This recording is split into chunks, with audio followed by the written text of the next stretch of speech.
कि तब तक पढ़ता रहूं जब तक आपके साथ मत एक ना हो जाए। बस यही इनका पर्पज यही होता है कि आप जब तक इनके इंटरप्रिटेशन से जो ये मन में सोच कर बैठे हैं उससे सहमत नहीं होते, इनकी हाँ में हाँ नहीं मिलाते, तब तक ये कहेंगे तो ये सब कहाँ से आया इनके पास। ये कह रहे हैं वो पूर्व में जो आचार्य हैं उनके मुख से हम सुनते आए हैं। उस ब्रह्म का स्वरूप ऐसा है। यहाँ पे एक चीज नोटिस कीजिएगा कि दूसरों से भी नहीं जाना है, मतलब आचार्य के बाहर किसी की बात नहीं सुननी है। मतलब जो कुछ भी चीज आपके सेंसरी ऑर्गन से पकड़ में आ सकती है, आप मन से सोच सकते हो, अपनी बुद्धि लगाकर विश्लेषण कर सकते हो, या कोई दूसरे के द्वारा बताया जा सकता है, वो सब तो ब्रह्म नहीं है। उसके बाद जो कुछ बचेगा, जो कि मतलब कहीं भी किसी भी तरह से जाना नहीं जा सकता, वो ब्रह्म है। दूसरा एक सवाल कि यहाँ पे अगर परम ब्रह्म भी सब कर रहा है तो कर्म फल क्यों मिलता है? सब कर्म फल तो परम ब्रह्म को मिलने चाहिए, सब वो करवा रहे हैं। बहुत अच्छा था। शाहरुख खान तो ये कह रहे थे ना कि वो पूरी कायनात उसको मिलाने में जुट जाती है। यहाँ पर तो बात होगी, अगर ब्रह्म को दिल से चाहो तो पूरी कायनात आपको चाहने लगती है। मैं अपने नास्तिक भाइयों से क्षमा मांगता हूँ कि मैंने कहा था कि कठोपनिषद से ये अच्छा है, इसमें कोई मार्केटिंग नहीं है। दर्शकों को नमस्ते। आज हम अपना जो हमारा जो उपनिषद वाला सीरीज है उसका सेकंड पार्ट लेके आए। इससे पहले अरविंद भैया के साथ हमने जो कठोपनिषद था उस पर चर्चा की, तो वो वीडियो पहले देख लीजिएगा। आज हम केन उपनिषद के ऊपर चर्चा करेंगे। भैया के पास पीडीएफ भी है। तो वैसे ये तो बहुत छोटा उपनिषद है ना भैया? हाँ, बहुत छोटा है, बहुत छोटा है। हाँ, कठोपनिषद से बहुत छोटा है। हम्म। लगभग सारे ही कर लेंगे शायद कंटेक्स्ट में बता बता के, मतलब बहुत सारे तो रिपीटेड है, बहुत सी चीजें। हाँ, केवल जो वृहदारण्यक है और एक छांदोग्य है, ये दो उपनिषद हैं जो कि बहुत बड़े बड़े हैं। बाकी तो जो उपनिषद छोटे छोटे हैं, बाकी तो हम मतलब एक एक वीडियो में कवर कर सकते हैं। हाँ, इन दोनों उपनिषद पे अगर बात करनी होगी तो हम पूरे उपनिषद पे बात नहीं कर पाएंगे, हमें कुछ सिलेक्टेड पोर्शन ही उठाना पड़ेगा। ठीक है। वैसे ठीक है, जो पहले जो चीज आती है देखिएगा कि इस पीडीएफ में भी यहाँ पे बताया गया है कि ये जो उपनिषद है वो तलबकार ब्राह्मण का हिस्सा है, उसका जो नवा अध्याय है वो ही है। तो हम जो पहले सोचते हैं कि संहिता एक चीज है, ब्राह्मण एक चीज है, आरण्यक एक चीज है और उपनिषद एक चीज है, तो यहाँ पे तलबकार ब्राह्मण का हिस्सा हो या ये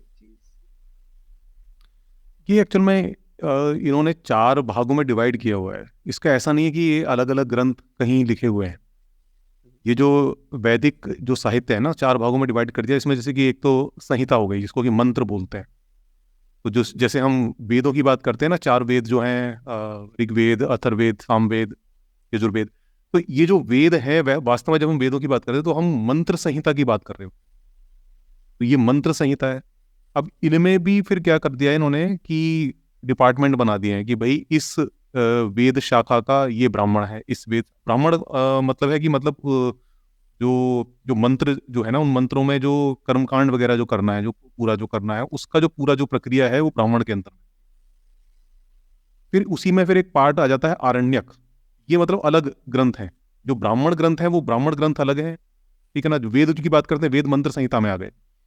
और इसी तरह मतलब जब हम बात करते हैं ना चारों की, जो संहिता और ब्राह्मण, आरण्यक और उपनिषद, तो ये एक तरह से एक मतलब वो है, मतलब एक टाइप के जो ग्रंथ है ना, उन टाइप के ग्रंथों का एक कहें कि एक मतलब हमने उनको क्लासीफाई करा है कि जैसे वेद हैं, वेद संहिता के अंदर आएंगे क्योंकि उनके अंदर मंत्र वगैरह है, ठीक है ना।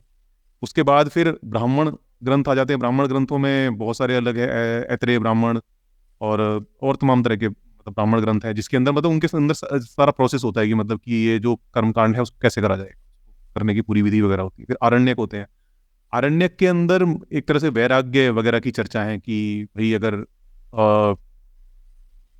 मैं मतलब जैसे आप अगर कहीं जो कोई व्यक्ति है जो कि मतलब 75+ का हो गया, फिर वो जब जंगलों में जाता है तो फिर वहां पर वो किस तरह से विचार करता है इस जीवन को लेके, वो सारी वो मतलब चर्चा है, वैराग्य टाइप की चर्चा। और फिर उपनिषद है। तो उपनिषद जो है ये मतलब कुछ अलग से भी लिखे गए, जैसे बृहदारण्यक उपनिषद है और छांदोग्य उपनिषद है, ये अलग से लिखे गए हैं, इनके ये किसी का हिस्सा नहीं है। लेकिन कुछ जो उपनिषद है, जैसे कि केन उपनिषद है, अभी हमने कठोपनिषद पढ़ा था, ईशावास्य उपनिषद है, तो ये जो है एक्चुअल में कहीं कहीं हमें किसी ग्रंथों में मिलते हैं। जैसे ये वाला जो है, ये हमें यवतकार जो ब्राह्मण है उसके अंतर्गत ये जो पोर्शन है वो आता है, क्योंकि इसके अंदर जो चर्चा है वो ब्रह्म संबंधी चर्चा है, जिसमें कि ब्रह्म विद्या की चर्चा हुई है, तो उसको, उस पार्ट को, पर्टिकुलर पार्ट को उपनिषद के अंतर्गत रख दिया गया है। ये है मतलब। ओके, मतलब ठीक ठाक समझा कि बहुत शायद किसी ऋषि ने बहुत सारी चीजों पे लिखा है, उसमें ब्रह्म से संबंधित जितना हिस्सा है उसे उपनिषद कह के हम चला उसको रहे हैं। उपनिषद, हाँ। और एक चीज मैंने जानी थी कि जैसे सामवेद भी है, उसमें भी बहुत सारे मंत्र जो हैं ऋग्वेद से बिल्कुल कॉपी पेस्ट है, और बाकी उसके खुद के भी कुछ है।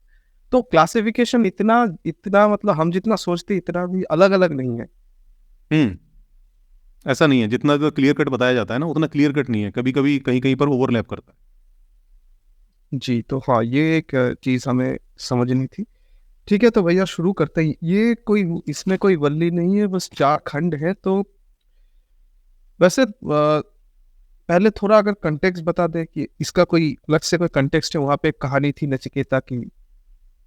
इसमें कहानी नहीं है, इसमें बेसिकली क्या है कि जिज्ञासा करी गई है। शुरू में से आप देखोगे ना, तो केन उपनिषद है। केन का मतलब ये है कि मतलब ये शुरू हो रहा है जिज्ञासा से। कौन है केन का मतलब कौन, संस्कृत में केन का मतलब कौन होता है। तो यहाँ किसके के जो, द्वारा? हाँ, किसके द्वारा। तो ये जो शुरुआत ही होती है वो इसी प्रश्न से होती है कि कौन है जो ये इसका कारण है, कौन है जो इसका कारण है। तो ये इस तरह से जिज्ञासा शुरू होता है, उसी हिसाब से इसका नाम केन उपनिषद पड़ गया। तो बेसिकली इसमें कुछ सवाल है, शुरू में कुछ सवाल है, और उसके फिर बाद में उत्तर दिए गए हैं, और लास्ट में फिर बताया गया कि भाई ये ब्रह्म विद्या जी, है। और बीच में कहानी भी है जहाँ पे इंद्र, अग्नि और हाँ, वरुण इंद्र अग्नि इसका। वाली वो कहानी है। ठीक है, तो पहले से शुरुआत से शुरू करते हैं। ये तो कुछ छोटा सा है, कुछ छोड़ेंगे नहीं। चलिए, शांति पाठ को छोड़ देते हैं। हाँ, शांति पाठ उसको छोड़ते हैं, बाकी आगे शुरू करते हैं। ये रहा प्रथम खंड। पीछे किसके द्वारा? अब जरा ये पढ़िएगा। कहता है, ये देखो केन से शुरू हो रहा ना, किसके द्वारा। सत्ता स्फूर्ति पाकर, प्रेरित संचालित होकर मन अपने विषयों में गिरता है, उन तक पहुंचता है। किसके द्वारा? नियुक्त होकर अन्य सबसे श्रेष्ठ प्राण चलता है।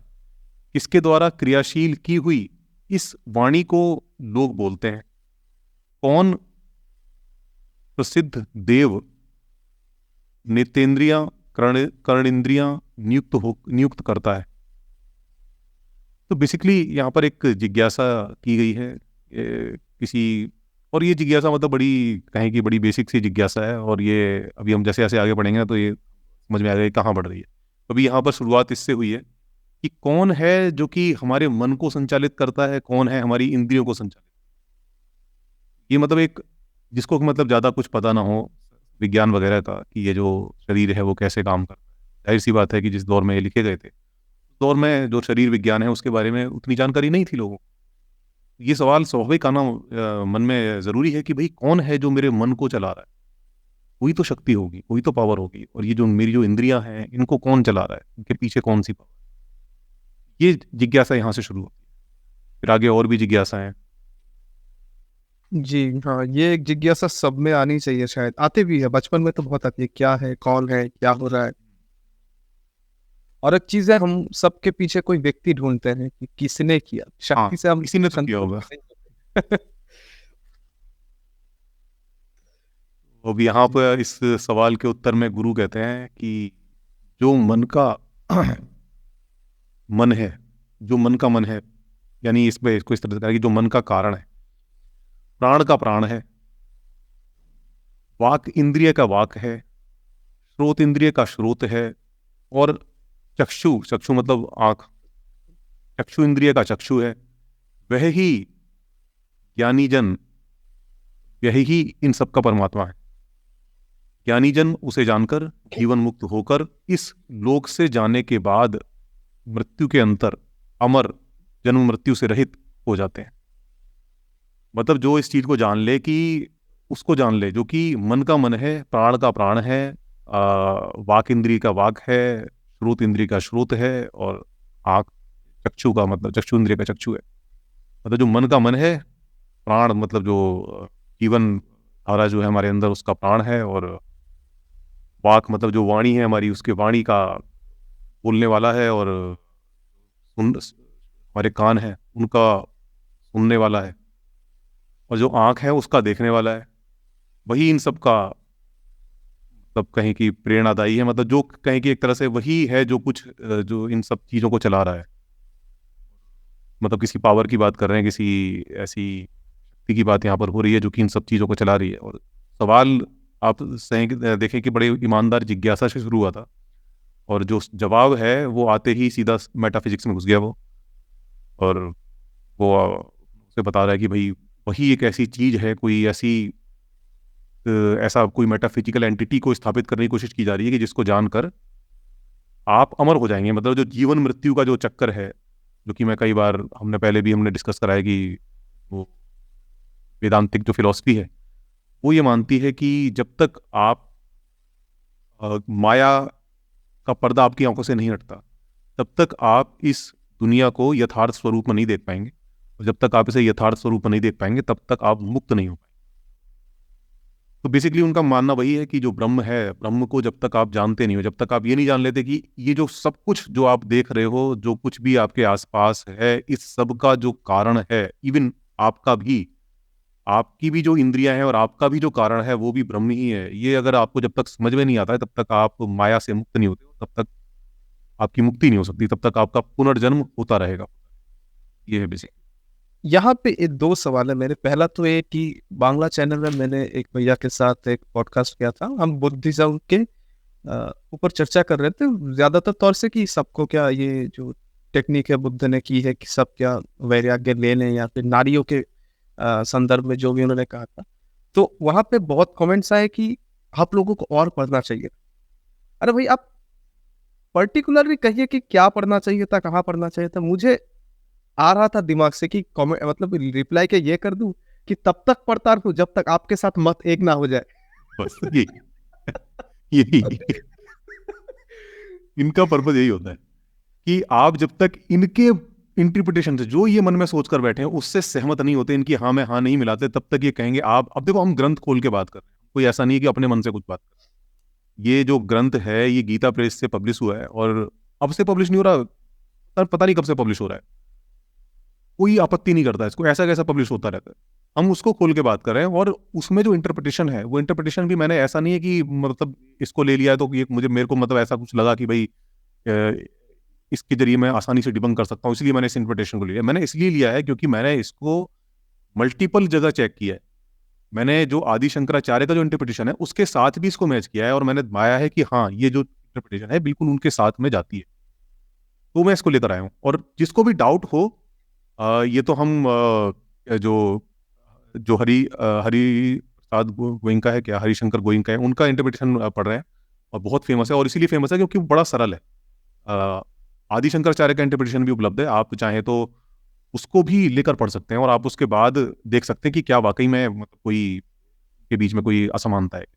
ये सब मैं चीजें चेक करके बैठा हूँ, आप खुद भी वेरीफाई करो। और जिसको भी ये लगता है कि भाई हम कहीं कुछ गलत इंटरप्रिटेशन दे रहे हैं, सीधी सी बात है, आप ग्रंथ कोट करो कि आपने जो श्लोक बताया है इसका अर्थ फला ग्रंथ के अंदर मैंने पढ़ा है, उसका अर्थ ये दिया हुआ है, और सीधा सीधा आप लिंक शेयर कर दो या ग्रंथ का नाम बता दो, हम खुद पढ़ लेंगे। तो इससे पहले कि आप हमें ये कहो कि भाई आप गलत इंटरप्रिटेशन कर रहे हो, उसके उससे उससे ये केवल कहने से बात नहीं बनेगी, आपको ये भी बताना पड़ेगा सही इंटरप्रिटेशन कौन सा है और वो क्यों आपको सही लगता है। और एक चीज ये भी बता दूं कि जो आधुनिक जो इंटरप्रिटेशन करने वाले हैं, जो आधुनिक आचार्य आजकल पैदा हो गए हैं, जिनका कि कोई किसी परंपरा से नाता नहीं है, और वो अपने हिसाब से कुछ भी चीजें इंटरप्रेट करते रहते हैं, तो उनका आप हवाला ना दें प्लीज, क्योंकि ऐसे तो कोई भी कुछ भी इंटरप्रिटेशन कर सकता है। अभी कोई इसमें से कोई विज्ञान निकालना शुरू कर दे, तब तो बहुत सारे लोग कहने लगते हैं कि भाई नहीं नहीं ऐसा नहीं है, इनमें ऐसी बात नहीं है, वैसी बात। और वही जो आपके मन की बात निकालना शुरू कर दे तो आप उसके साथ सहमति जताते हैं। तो ये जो है ना आपका जो आप ये इस तरह से एक्यूज करते हैं हमको कि भाई हम सही इंटरप्रिटेशन नहीं कर रहे, और हमें ये करने की जरूरत है, हमें ऐसे पढ़ने की जरूरत है, हमें और अध्ययन करने की जरूरत है। असल में अध्ययन आपने नहीं किया हुआ है, हम अध्ययन करके बैठे हैं तब बात कर रहे हैं। और मैं शर्त लगा रहा हूँ कि जो लिखते हैं ना कमेंट में आके कि आपने पढ़ा नहीं है, ये नहीं है, वो नहीं, उन्होंने कभी एक उपनिषद खोल के पढ़ा नहीं होगा। खोल के पढ़ने की बहुत दूर की बात है, उपनिषद की जिल्द नहीं देखी होगी आज तक हाथ में लेके। तो ये बातें आप ना करा करें। ये मतलब वही आर्गुमेंट है ना, मतलब हर रिलीजन में यही होता है। आप उनके हिसाब से जो वो सोच कर बैठे हैं उसके हिसाब की अगर बात नहीं करेंगे, सीधा ये आएगा कि आपको ये पता नहीं है, आपने सही इंटरप्रिटेशन नहीं करा, आप कुछ भी कर लो, मतलब अगर कोई व्यक्ति कहे कि भाई मैंने ये सही इंटरप्रिटेशन है, जैसे कि मैं कर रहा हूँ, आपको सारे अर्थ आपको सामने दिखा रहा हूँ, स्क्रीन पे दिखा रहा हूँ, उसके बाद भी आप सेटिस्फाइड नहीं होते, उसके बाद भी मतलब लोग ये कहेंगे अच्छा ठीक है आपने ग्रंथ दिखा दिया, आपको संस्कृत का ज्ञान नहीं है, अब ये कहने लगेंगे। अगर कोई संस्कृत का ज्ञान भी रखता हो, और वैसे मुझे है थोड़ा बहुत, इतना मैंने पढ़ी है संस्कृत स्कूल टाइम में, और मैं ठीक ठाक समझ लेता हूँ। हाँ, मैं ये नहीं कहूँगा कि मैं एक्सपर्ट हूँ, बट मुझे समझ आती है कि वो वहाँ पर क्या बात हो रही है। अगर कोई संस्कृत का एक्सपर्ट भी आकर बैठ जाएगा तो फिर आप कहोगे कि नहीं नहीं, संस्कृत का एक्सपर्ट तो होना तो ठीक है, लेकिन आपको किसी गुरु के सानिध्य में बैठकर इनको जो है पढ़ना पड़ेगा। अगर वो किसी गुरु के साथ में भी बैठकर पढ़ाओ, और है ऐसे कई यूट्यूब चैनल है जो कि एक गुरु परंपरा से आते हैं और वो उस हिसाब से अपनी बात रखते हैं, लेकिन उनका भी विरोध किया जाता है। उनको कहा जाता नहीं नहीं, इनका गुरु सही नहीं है, फला गुरु के सानिध्य में बैठकर बैठो, या हमारा जो गुरु है उसके उससे आकर आप बैठ के पढ़ो। तो इसका कोई अंत नहीं। सीधी सी बात है, मैं कोई अपने मन से नहीं बता रहा हूँ, ग्रंथ आपके सामने है, आप खुद पढ़ो, चेक करो, कहीं कोई गलती लगती है तो उसको भी मतलब आप प्रूफ के साथ कि भाई यहाँ पर आपने इस तरह से ये बात गलत हुई, या कोई अदर इंटरप्रिटेशन आपके पास इससे बेहतर, तो आप उसको प्रस्तुत। और शायद मैंने मतलब छोटे में ठीक ही बताया था भैया कि तब तक हम पढ़ते रहे जब तक इनके साथ मत ना मिल जाए। ठीक है, हाँ। तीसरा जो श्लोक है वहां वहां पे आते हैं। यहाँ पे मैंने एक चीज नोटिस की, छोटी सी बात, कि यहाँ पर भी हमने जैसे कठोपनिषद पे चर्चा की थी, यहाँ पे भी लिखा है कि महापुरुष लोगों ने बताया है, और जो बता रहे हैं वो भी बता रहे कि मैं नहीं जानता या हम नहीं जानते। देखिए इस हाँ, तीसरे। ये खुद बोल रहे हैं कि हमें नहीं पता, महापुरुषों ने बताया है। ठीक है। हाँ, यहाँ पर लिखते हैं, वहां ना तो चक्षु इंद्रिय ज्ञान इंद्रिय पहुंच सकती हैं, ना वाक इंद्रिय पहुंच सकती है, ना मन ही पहुंच सकता है। जिस प्रकार ब्रह्म के स्वरूप को बताया जाए वह ऐसा है, इस बात को ना तो हम स्वयं अपनी बुद्धि से जानते हैं, और ना दूसरों से सुनकर ही जानते हैं, क्योंकि वह जाने हुए पदार्थ समुदाय से भिन्न है, और मन इंद्रियों द्वारा ना जाने हुए ना जानने में आने वाले से भी ऊपर है। यह पूर्व में, मतलब पहले पूर्व आचार्यों के जो मुख से सुनते आए हैं, ये उन्होंने हमें उस ब्रह्म का तत्वतः भली भांति व्याख्या करके समझाया था। हाँ, तो ये वही बात कर रहे हैं यहाँ पर। एक ही कर रहे हैं, भक्त लोग तो एक ही कर रहे हैं। ये मतलब सोचो ना क्या कह रहे हैं कि यहाँ पर ना तो आपकी आंखें पहुंच सकती हैं, ना आपकी वाक इंद्री पहुंच सकती है, ना मन पहुंच सकता है, और ना इसको हम अपनी बुद्धि से जान सकते हैं, और ना दूसरों से सुनकर ही जानते हैं। और वो जाने हुए जितना भी कुछ आपने जाना है अभी तक, उससे बिल्कुल भिन्न है, उससे बिल्कुल अलग है। और मन इंद्रिय द्वारा ना जाने हुए ना जानने वाले में आने वाले से भी ऊपर है, मतलब मन इंद्रियों से जो कुछ जाना जा सकता है उससे भी ऊपर है। तो ये सब कहाँ से आया इनके पास? ये कह रहे हैं वो पूर्व में जो आचार्य हैं उनके मुख से हम सुनते आए हैं, उस ब्रह्म का स्वरूप ऐसा है।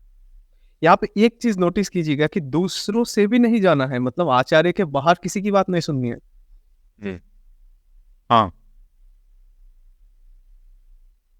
ये एक तरह से मतलब क्या है कि मतलब इनके पास कोई प्रमाण तो नहीं है, लेकिन जो पूर्व के आचार्य हैं उन्होंने ऐसा बताया कि भाई ये ऐसा है।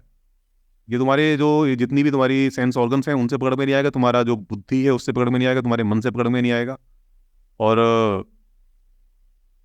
और दूसरा कोई आपको सुनकर बता दे कि भाई ये कैसा है, वो वैसा भी नहीं है। मतलब अगर कोई कहे ना कि भाई जैसे कोई भी ज्ञान होता है कि कोई दूसरा हमें समझाता है तो हम समझ जाते हैं। जैसे उसकी थ्योरी ऑफ रिलेटिविटी के बारे में अगर कोई आपको बताए समझाकर पूरा कि भाई क्या क्या है, तो आप समझ जाओगे, आपको पता चल जाएगा हाँ यार ये चीज़। लेकिन ये ऐसा है कि कोई बताएगा भी तो भी आपके समझ में नहीं आएगा। ये इन्होंने यहाँ पर कह दिया कि दूसरों से सुन के दूसरा भी अगर कोई आपको इसके बारे में बताएगा तो भी। और ये जो पूरा जो इन्होंने बताया कि ये चीज़ें हैं, ये पूर्व के जो आचार्य हैं उन्होंने बताई हैं कि ये ब्रह्म जो है ऐसा है। वो दूसरे नहीं है, वो पहले है।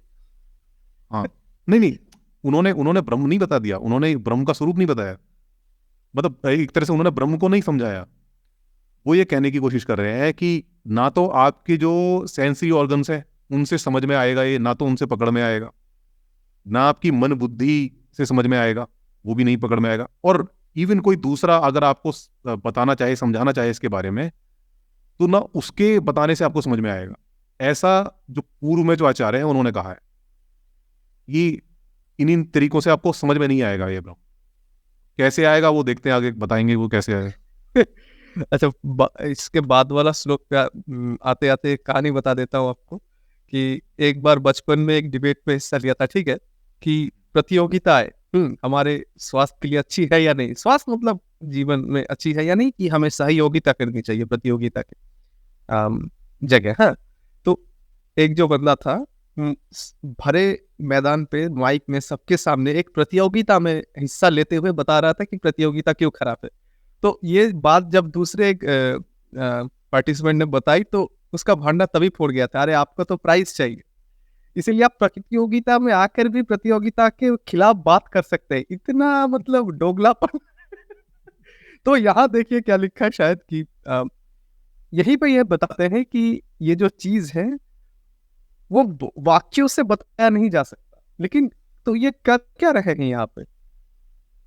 हाँ सही बात है। फिर उपनिषद को लिखने का अर्थ क्या हो गया, जब जिस चीज की चर्चा कर रहे हैं और ये उन्होंने पहले ही कह दिया कि भाई वो किसी भी तरह से बताई जा ही नहीं सकती। चौथे श्लोक पे आएगा, चौथे श्लोक पे लिखा हुआ है इनिंग्स के शुरुआत में हिट विकेट। हाँ, ये कहता है जो वाणी के द्वारा नहीं बतलाया गया है, बल्कि जिससे वाणी बोली जाती है, जिसकी शक्ति से वक्ता बोलने में समर्थ होता है, उसको ही तू ब्रह्म जान। वाणी के द्वारा बताने में आने वाली जिस तत्व की उपासना लोग करते हैं वो ब्रह्म नहीं है। ये बेसिकली ना एक तरह से नीति नीति का कॉन्सेप्ट है। जो नीति नीति कॉन्सेप्ट आपने सुना होगा, जिसमें वो कहते हैं कि भाई ये भी ब्रह्म नहीं, ये भी ब्रह्म नहीं, ये भी ब्रह्म। मतलब हर चीज को आप नकारते चले जाओ, उसके बाद जो कुछ बचेगा वो ब्रह्म है। ये ऐसा मामला है। मतलब जो कुछ भी चीज आपके सेंसरी ऑर्गन से पकड़ में आ सकती है, आप मन से सोच सकते हो, अपनी बुद्धि लगाकर विश्लेषण कर सकते हो, या कोई दूसरे के द्वारा बताया जा सकता है, वो सब तो ब्रह्म नहीं है। उसके बाद जो कुछ बचेगा, जो कि मतलब कहीं भी किसी भी तरह से जाना नहीं जा सकता, वो ब्रह्म है। कहने का मतलब ये है कि और इसके बाद जितने श्लोक है शायद उसमें सब मन, आंखें, कान और प्राण जिन चीजों तक नहीं पहुंच सकते वही दिखा है शायद। देखिएगा इस बार, मतलब दर्शकों को दिखा दीजिएगा, मतलब रिपीटेड चीजें है। हाँ, एक ही चीज है, मन, आंखें, कान और प्राण, मतलब 4 श्लोक है शायद, 4 चीजों में एक ही कहा गया है। हाँ, एक ही बात है, वो रिपीटेड है। वो वाणी के द्वारा, फिर चक्षु के द्वारा, फिर इसके द्वारा, उसके द्वारा, फिर वही बताया गया है। तो एक बार देख लेते हैं, फिर उसके बाद मैं बताता हूँ कि इन सब चीज़ों का अगर हम निष्कर्ष निकालें तो क्या। एक बार बस दिखा दीजिए कि हम दोगलापन नहीं कर रहे हैं यहाँ पे। अब ये देखो, यहाँ पर ये लिखा है कि जिसको मन से नहीं समझ सकता, बल्कि जिससे मन जाना हुआ हो जाता है, उसको ही तू ब्रह्म जान। बुद्धि के द्वारा जानने में आने वाली जिस तत्व की उपासना लोग करते हैं वो ब्रह्म नहीं। यहाँ पर बिल्कुल सिमिलरली बात एक यहाँ पर भी है कि जिसको भी चक्षु के द्वारा यानी आंखों के द्वारा देख सकता है, बल्कि जिससे चक्षु आंखें देखती हैं, उसको ही तू ब्रह्म जान। चक्षु के द्वारा देखने में आने वाले जिस दृश्य वर्ग को की लोग उपासना करते हैं वो ब्रह्म नहीं है। जिसको भी श्रवण के द्वारा, कानों के द्वारा सुना जा सकता है, उसको वो नहीं, बल्कि जिससे जो कान है सुनते हैं उसको तू ब्रह्म जान। और जिससे भी श्रोत इंद्रिय द्वारा जानने में आने वाले जिस तत्व की लोग उपासना करते हैं वो ब्रह्म नहीं है। वैसे इस चीज में मतलब हम मुझे कोई तकलीफ नहीं है। क्या हो सकता है कि जिस ताकत से हम चलते हैं उसे वो ब्रह्म हो, और अगर उसे इंद्रियों से जाना नहीं जा सकता तो अब ठीक है, अब जान के करेंगे क्या। तो ये भी हम यहाँ प्राण के लिए वही सेम बात हो रही है। यहाँ पर ये द्वितीय खंड खत्म हो जाता है। तो इससे पहले अभी इस पर आए तो थोड़ा सा इस पर बात कर लेते हैं कि यहाँ पर क्या इन्होंने कहा है। मतलब बेसिकली ये जो नकार नकार वाला जो सिस्टम है ना पूरा, ये एक तरह से ऐसा लगता है कि ये एक ऐसा कॉन्सेप्ट रचने की कोशिश कर रहे हैं कि जिसको डिबंक ना करा जा सके। जैसे बाकी जितने भी गॉड के कॉन्सेप्ट हैं, सपोज अल्लाह है या और भी कोई ऐसा गॉड है जो कि अपनी पावर से कुछ करता है और ग्रंथ में उसके संदेश है कि भाई मैं ये चाहता हूँ कि आप ये करो, ये करो, ये करो। वो सारे गॉड डिबंक करे जा सकते हैं या जो भी गॉड कोई कहता है कि भाई जो गॉड है हमारा ये सृष्टि का कारण है, सृष्टि को संचालित करता है, ये करता हो, तो एक मतलब गॉड को लेकर एक जो सबसे बड़ा जो प्रश्न जो खड़ा होता है, वो प्रश्न ये खड़ा होता है कि आपने ये जाना कैसे, आपने दावा कैसे किया, आपको कैसे पता चला कि कोई गॉड है जिसने ये दुनिया बनाई है और जो ये करता है वो करता है। तो ये जो जितनी भी ये चारवाक परंपरा जो भारत के अंदर रही थी, और भी मतलब आजीवक परंपराएं थी, और भी मतलब ऐसे परंपराएं थी जो कि इस तरह के दावों पर सवाल उठाती थी। और ये केवल मतलब भारत की बात नहीं है, बाहर बाहर भी जो है ऐसे लोग थे जो कि इस तरह के दावों पर कि भाई गॉड है तो आपको कैसे पता चला, आपको वो मतलब आप सोर्स बताओ। तो अब ये जो सवाल था, इसको इन्होंने इतनी चतुराई से हल किया। इन्होंने कहा कि हम एक ऐसा कॉन्सेप्ट बनाएंगे जो कि हम पहले ही बोल देंगे, पहले ही इस चीज के बारे में बोल देंगे कि भाई उसको आप जान ही नहीं सकते किसी तरह से। तो जब हम पहले ही बोल देंगे कि आप उसको जान ही नहीं सकते, तो फिर ये सवाल ही नहीं उठता कि कोई कहे कि बोलो इसका प्रमाण दो, तो कह देगा प्रमाण है ही नहीं इसका, क्योंकि हमने पहले ही बोल दिया कि हम उसको जान ही नहीं सकते। तो प्रमाण देने की जो वो है, उससे बचने के लिए कि कोई आपसे प्रमाण मांगे, आप पहले ही कह दो भाई मैं जिस चीज की बात कर रहा हूँ उसका कोई प्रमाण नहीं, तो आप किसी भी तरह से जान ही नहीं सकते। जानना तो दूर, आप बुद्धि से उसके बारे में सोच नहीं सकते, आप मनन नहीं कर सकते, कोई दूसरा आपको बता नहीं सकता। ये इन्होंने पूरा ही मामला क्लियर कर दिया। अब उससे कोई क्या प्रमाण मांगे, जब जब आपने पहले ही मतलब दावा ऐसा रख दिया कि मतलब प्रमाणों से आपका कोई बिल्कुल आपका कोई वास्ता ही ना बचे। बट स्टिल फिर भी मतलब एक सवाल तो उठता है कि भाई आपने कैसे पता करा, जब आप खुद ही कह रहे हो ये ऐसे ऐसे ऐसे ऐसे नहीं जाना जा सकता, और ये भी नहीं है, ये भी नहीं है, ये भी नहीं है, जिस चीज के बारे में सोच सकते हो वो सब नहीं है, आपको कैसे पता चला? तो यहाँ पे ना एक और चीज मैंने कमेंट सेक्शन में देखी है कि तब वो हवाला लाते हैं क्या कि श्रोडिंगर ने ये कहा था, तो भाई श्रोडिंगर को भी प्रमाण देने को बोलो। ये मुझे बहुत अच्छी लगती है साइंस की, अगर कोई बहुत बड़ा बंदा भी बोले ना कि ये, तो उसे प्रमाण देने को बोलो, आप भी समर्थ है तो उनके कोई लेख दिखा दीजिए कि उन्होंने प्रमाण दिया। वो तो मुंह से कुछ भी कह सकते हैं, और ऐसा नहीं है कि कोई अगर विज्ञान में बहुत बड़ा हो तो यहाँ पे ठीक ठाक हो ही नहीं सकता। ये एक बड़ी समस्या भारत की ये है कि अब देखिएगा कि जो एक्टर एक्ट्रेस है, ठीक है एक्टिंग बहुत अच्छी करते हैं, पर वो इंटेलेक्चुअल है।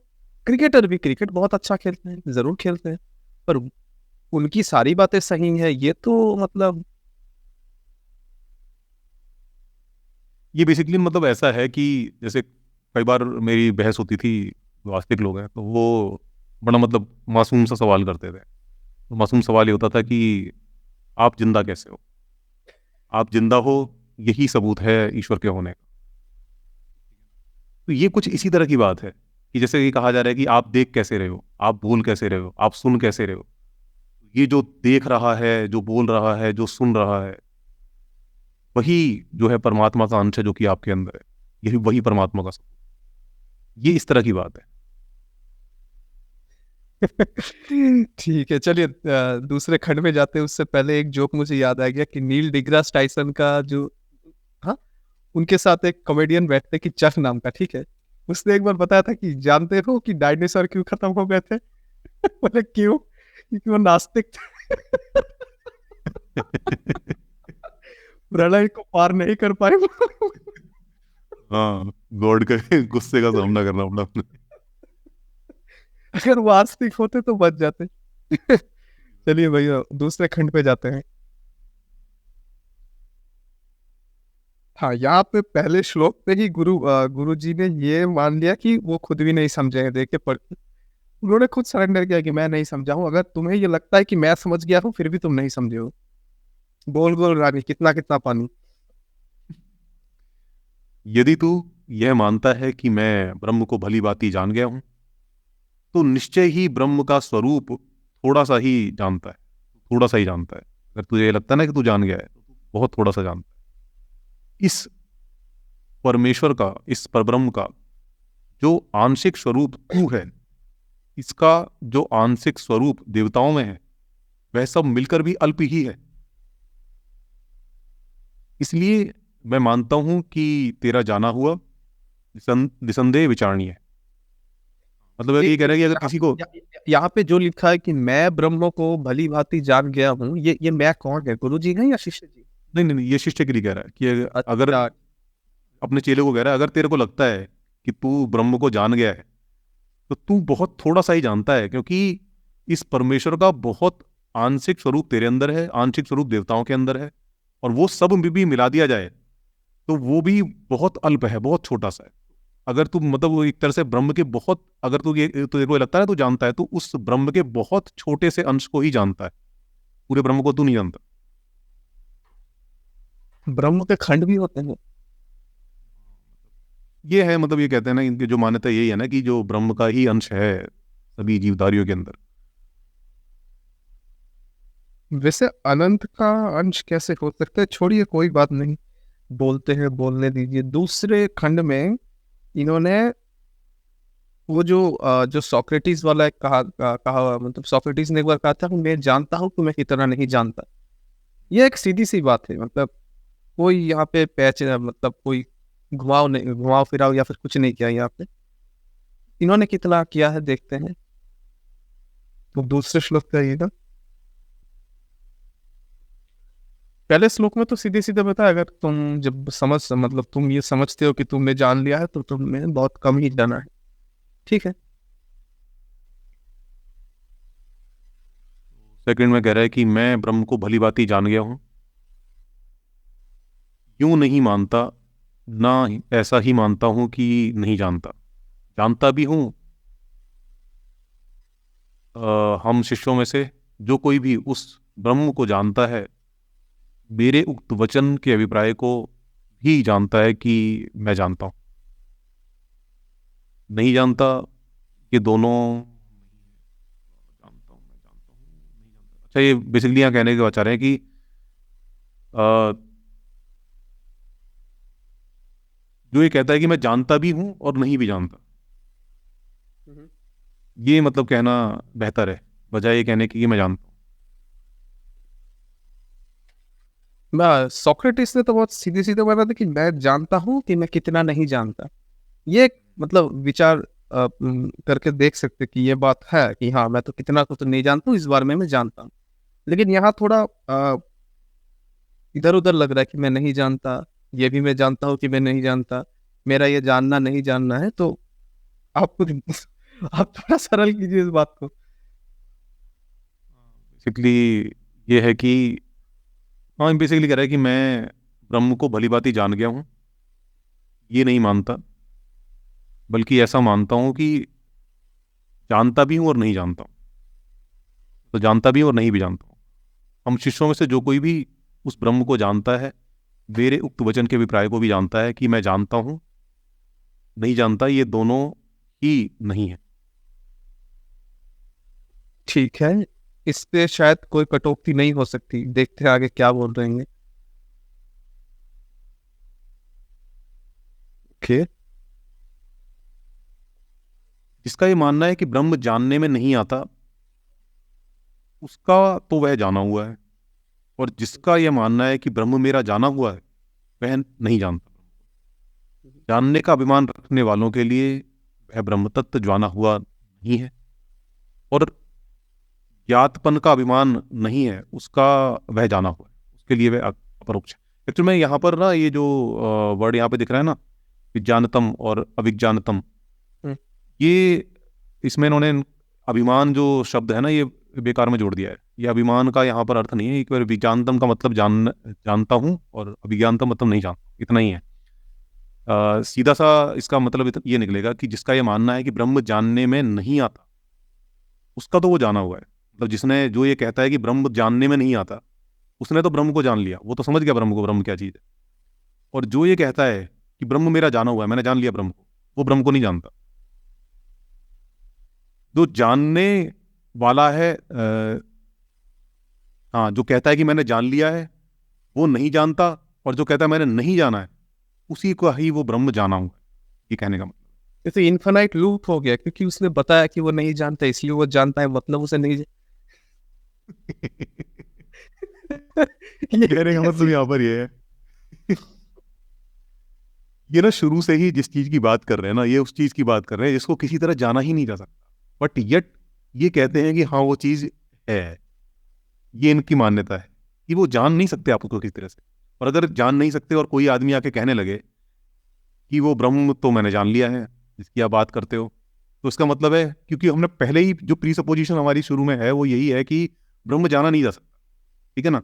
तो अगर कोई ये क्लेम करने लगे कि ब्रह्म मैंने जान लिया, दैट मीन्स कि उसने नहीं जाना, वो फिर किसी और चीज को जानने की बात कर रहा है, ब्रह्म तो नहीं जाना उसने, क्योंकि वो तो जाना ही नहीं जा सकता। ठीक है, ये इसीलिए तो जो ये कहता है कि ब्रह्म जाना नहीं जा सकता, अगर कोई ऐसा कहता है तो उसको समझ में आ गया कि ब्रह्म क्या है, क्योंकि उसको उसने ब्रह्म का पहली जो प्री सपोजिशन है वो समझ गया कि ब्रह्म जानने में नहीं आता। तो ये वो इतनी बात उसको समझ में आ गई, तो इसका मतलब उसका ब्रह्म उसने उसको समझ में आ गया कि ब्रह्म एक ऐसी चीज है जिसको जाना नहीं जा सकता। तो ये आस्तिक नहीं है, अज्ञेयवादी है।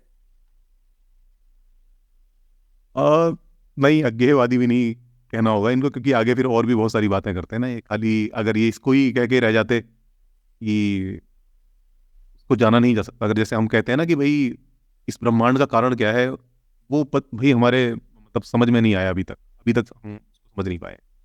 या फिर जो अज्ञेयवादी हैं वो कहते हैं कि ब्रह्मांड के कारण को जाना ही नहीं जा सकता, ठीक है ना। इतना भी कहते हैं तो चलो बात समझ में आती है, लेकिन फिर और भी तो फिर चीज़ें उसमें से छल्ले निकाल लेते हैं ये। फिर वो कहते हैं कि नहीं, ब्रह्म जो माया का पर्दा है, माया का पर्दा हटेगा, वो जो है ब्रह्म का साक्षात्कार हो जाएगा, और उसके बाद आपके जीवन मरण के चक्र से शुरू हो मुक्त हो जाओगे।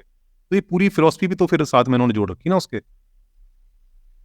वैसे वैसे मैं इनको एक हथियार दे सकता हूँ। कुछ दिनों पहले फिजिक्स में मैंने एक नील डिग्रास टाइसन से ही सुना था, रेड शिफ्ट के बारे में। जिनको पता है, आपको तो पता होगा शायद, रेड शिफ्ट जब लाइट दूर जाती है तो हाँ थोड़ा, हाँ, वेवलेंथ ज्यादा बड़ी हो जाती है। तो वो बता रहे थे कि एक दिन, मतलब यूनिवर्स के शुरुआत में जो लाइट निकली थी उसी के तो अभी हम देख सकते हैं कि कितना रेड शिफ्ट हुआ है। उससे पता लगता है कि यूनिवर्स तब क्या था। तो एक दिन रेड शिफ्ट होते होते उसका वेवलेंथ अगर यूनिवर्स से ज्यादा हो गया तो बिग बैंग कभी हुआ था, ये तब के वैज्ञानिक को कभी पता नहीं चलेगा शायद। तब वो कह सकते हैं कि ऐसे कोई चीज है जो हम इंद्रियों से नहीं देख सकते, ऐसा एक सत्य है। हो सकता है मैंने इनको एक फुल टॉस दे दिए। अब इससे आप नया तत्व बनाइए, क्योंकि ये हम नहीं जान सकते, बिल्कुल नहीं जान सकते। हाँ, बिल्कुल, ये मतलब आपने बड़ी अच्छी चर्चा छेड़ी। अभी जो क्या है कि जो हमारे आसपास की जो गैलेक्सीज हैं, वो उनकी उनसे जो लाइट आ रही है वो अभी मतलब इस रेंज में है कि वो लाइट हम तक आ पा रही है, लेकिन जिस रफ्तार से ये यूनिवर्स एक्सपेंड हो रहा है, इसी तरह से एक्सपेंड होता रहा तो धीरे धीरे जितनी भी गैलेक्सी है वो हमारी विजिबल उससे स्पेक्ट्रम से बाहर तो चली जाएंगी। उसके साथ साथ हो सकता है कि वहां से कोई मतलब प्रकाश ही ना पाए हम तक। ऐसा अगर होता है, मतलब सोचो कि हम एक बड़े लकी टाइम में है कि जबकि हम आसमान में रात को देखते हैं, बहुत सारे तारे देखते हैं, और अगर आपके पास टेलीस्कोप हो अच्छी पावर की तो गैलेक्सी भी आसपास की देख ले, तो बहुत पावरफुल टेलीस्कोप हो जैसे कि हबल वगैरह है, तो आपको दूर की गैलेक्सीज भी दिख जाती हैं। लेकिन एक टाइम अगर सोचो कि हम आज से अरबों साल बाद जो है पैदा होते, मतलब जो ह्यूमन सिविलाइजेशन उस समय पर डेवलप होती और वहां पर इस पहुंचती, तो हमें आसमान जो है ब्लैंक दिखता, कुछ नहीं दिखता, हमें कोई गैलेक्सी वैलेक्सी हमें दिखती नहीं। और अगर ऐसा होता तो ये यूनिवर्स जो बिग बैंग है, बिग बैंग का विचार ही नहीं आता, हमें तरीका नहीं होता हमारे पास पता करने का। तो तो तब ऐसा, हो सकता है कि कोई फिलोसफर ये कहता कि भाई ये ब्रह्मांड कैसे बना, ये जाना नहीं जा सकता। जो ये कहता है कि मैं जानता हूँ वो नहीं जानता है, जो ये कहता है कि मैं नहीं जानता हूँ वही वास्तव में जानता है। नहीं, इनको एक इसीलिए कहा था कि ये लड्डू दे दिया है, आप इससे थोड़ा बिजनेस कर सकते हैं। जैसे ठीक है, हम भैया चलिए इसके बाद के श्लोक में चलते हैं। वैसे है, हाँ, लड्डू ही दिया है, इससे आप बहुत पैसे कमा सकते हैं अगर कोई वाह वाह वाह ये सुन रहे हैं तो। कि विज्ञान ने कह दिया। ये चौथा श्लोक मुझे मेरे पल्ले नहीं पड़ा, आप ही बोलिए। मैंने लिख भी रखा है, मेरे पल्ले नहीं पड़ा ये। ठीक, ओके। ये कहते हैं यहाँ पर, उपयुक्त प्रतिबोध संकेत से उत्पन्न ज्ञान ही वास्तव में ज्ञान है ना। ऊपर जो संकेतों में जो ज्ञान बताया गया ना, संकेतों में क्या, संकेत में ज्ञान बताया था कि यही कि जो ये कह रहा है कि मैंने जान लिया वो नहीं जानता, और जो ये कहता है कि मैंने नहीं जाना वही जानता है। मतलब जो ब्रह्म का स्वरूप क्या है, ब्रह्म का स्वरूप ऐसा है कि जो कि जानने में नहीं आता। जो ब्रह्म को वास्तव में जानता होगा वो यही कहेगा कि ब्रह्म को मैंने नहीं जाना, ब्रह्म जानने में नहीं आता, ठीक है ना। तो ये कह रहे हैं उपयुक्त प्रतिबोध संकेत से उत्पन्न ज्ञान ही वास्तविक ज्ञान है। तो वो जो संकेत में जो हमने आपको ब्रह्म बताया है, ब्रह्म का स्वरूप समझाया कि वो जानने में नहीं आता, वही वास्तव में ज्ञान है, क्योंकि इससे अमृत स्वरूप परमात्मा को मनुष्य प्राप्त करता है। अंतर्यामी परमात्मा से परमात्मा को जानने की शक्ति प्राप्त करता है। और उस विद्या ज्ञान से अमृत रूप परमात्मा पुरुषोत्तम को प्राप्त। ठीक है ना, मतलब ये एक तरह से पूरा सरेंडर है परमात्मा के सामने कि भाई हम नहीं जान सकते। तो ये भान हो गया कि हम ब्रह्म को किसी भी तरह से नहीं जान सकते। ठीक है ना, ये जब आप अंदर से पूरा अपने ये रियलाइजेशन है, मतलब ये आपने रियलाइजेशन कर लिया कि हम ब्रह्म को नहीं जान सकते, उसको किसी भी तरह से नहीं जाना जा सकता है, किसी इंद्रिय के जरिए द्वारा, मन के द्वारा, बुद्धि के द्वारा नहीं जाना जा सकता है। ये आपका आपके अंदर एक रियलाइजेशन अगर हो गया तो फिर क्या होगा, अमृत स्वरूप जो परमात्मा है आप उसको प्राप्त हो जाओ। ये मतलब इसके बात का जो हिस्सा है वो ही नहीं समझा था, जहाँ से कहते कि अमृतम विंदते आत आत्मता, वो वाला कि अमृत स्वरूप परमात्मा को लाभ, वो वाला। हाँ, ये कह रहे कि जो ये जो ऊपर जो संकेत में जो ज्ञान दिया था उसको अगर आपने समझ लिया तो क्या होगा कि जो अमृत स्वरूप जो परमात्मा है वो आपको प्राप्त हो जाएगा। और वो कैसे प्राप्त होगा, क्योंकि वो जो परमात्मा है वो अपनी मतलब वो परमात्मा से परमात्मा को जानने की शक्ति प्राप्त कर लेगा वो, ठीक है, अगर उसने ये संकेतों में जो ज्ञान दिया गया है उसको समझ लिया। प्राप्त और होता है उसी से और उसी विद्या के जरिए वो अमृत स्वरूप परमात्मा को प्राप्त हो जाएगा। ठीक है, उनसे उनको मतलब परमात्मा से ही परमात्मा को जानने की ताकत मुझे मिलेगी। ठीक, उसके जरिए आप परमात्मा को जान जाओगे और मुक्त हो जाओगे। यहाँ पे बस ज्यादा हम नहीं जाना चाहते व्याख्या में, पर आप व्याख्या के जो आखिरी लाइन है ये थोड़ा पढ़िएगा, क्योंकि यहाँ पे लिखा है कि अ, मंत्र में कि विद्या द्वारा अमृत स्वरूप परम ब्रह्म को लाभ किया जा सकता है, इसकी बात की गई है, क्योंकि पुरुषोत्तम का जो यथार्थ स्वरूप है उसको जानने के लिए मनुष्य की रुचि और उत्साह हो, इसके लिए ऐसा कुछ लिखा है। और इसकी व्याख्या में लिखा है, उपयुक्त वर्णन में परमात्मा ने के जिस नहीं स्वरूप का नहीं, आखिरी जिक्र लाइन, है। आखिरी लाइन, बस आखिरी आखिरी लाइन। लाइन, मंत्र में विद्या से अमृत रूप पर ब्रह्म की प्राप्ति होती है। यह इसलिए कहा गया है कि जिससे मनुष्य में परब्रह्म पुरुषोत्तम के यथार्थ स्वरूप को जानने के लिए रुचि और उत्साह की वृद्धि हो। ये तो व्याख्या में लिखा है जो भी, लेकिन बस रुचि उत्पन्न करने के लिए। रुचि उत्पन्न करने की बात यह है कि मतलब अगर यही कह दिया, अगर लोगों को यही कहा गया कि भाई ब्रह्म को जाना ही नहीं जा सकता किसी भी तरह, फिर कोई आदमी क्यों कोशिश करे, अरे यार जब जाने नहीं जा सकता क्यों फालतू में टाइम खोटी करो। चार इसमें उन्होंने कहा है हाँ, और तो इस मंत्र में उन्होंने ये कहा है कि ऐसी बात नहीं है कि वो जो हमने ज्ञान बताया था कि भाई ब्रह्म को ऐसे ऐसे से नहीं जाना जा सकता, ये आपने अगर रियलाइजेशन कर लिया तो फिर क्या होगा, जो परमात्मा है वो अपनी शक्ति से अपने आप को प्रकट करेगा आपके सामने और आप उसको जान, आप उसको प्राप्त हो जाओ, ताकि वो इंटरेस्ट बना रहे कि हाँ कि वो कुछ होगा, अगर हम ब्रह्म को जानने की चेष्टा करेंगे तो कुछ होगा, कुछ है आगे। मतलब ये ना कि अगर जैसे कोई वीडियो गेम खेल रहा है तो आगे चल के फिनिश करेंगे तो कुछ इनाम मिलेगा हम।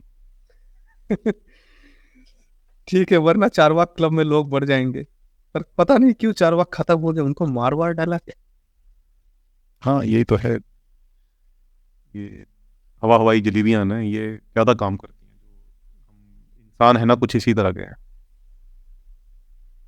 कि ये कुछ हमें मिलेगा। अदृश्य सहारे चाहिए होते हैं। दिल अगर अच्छा रहता है तो ठीक है, क्या है। चलिए इसके बाद वाले श्लोक पे चलते हैं।